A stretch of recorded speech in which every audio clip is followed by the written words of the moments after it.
Deuxième élément pour lequel tu dois te lancer en entrepreneuriat, c'est pour passer de la survie à la liberté financière. Tu dois passer de la survie à la liberté financière.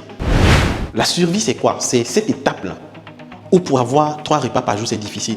Ou pour te déplacer, tu fais les calculs. Avant d'acheter la nourriture, tu es obligé de demander tous les prix pour voir quel est le prix le plus bas pour acheter. Avant d'acheter un vêtement, tu es obligé de demander « Ah, est-ce que tu ne peux pas laisser à tel prix négocier ?» Tu es dans la survie. C'est tellement compliqué qu'avoir même le minimum pour vivre, le minimum pour se soigner, c'est-à-dire que tu es dans la survie, tu ne vis pas. Oui, plusieurs sont à cette étape, mais la vie ne s'arrête pas à cette étape. Tu dois, grâce à l'entrepreneuriat, chercher à passer de la survie à la stabilité. Ce qu'on appelle la classe moyenne. À la stabilité, c'est quoi? Tu as quand même les moyens de couvrir tes charges, de payer ton loyer, de payer ton courant, de payer tes différentes factures, de manger à ta guise. Tu es dans la stabilité financière. Mais la stabilité financière ne suffit pas. Parce que dès qu'il y a des crises, dès que les prix augmentent, tu commences à pleurer. Parce que derrière, tu étais juste stable.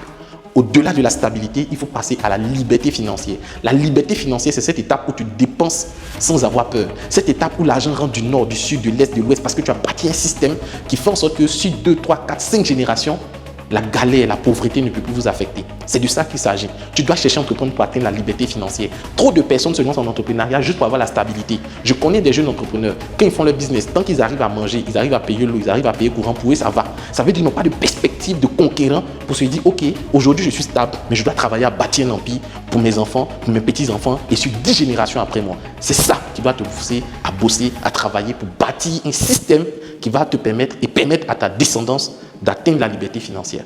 Très important.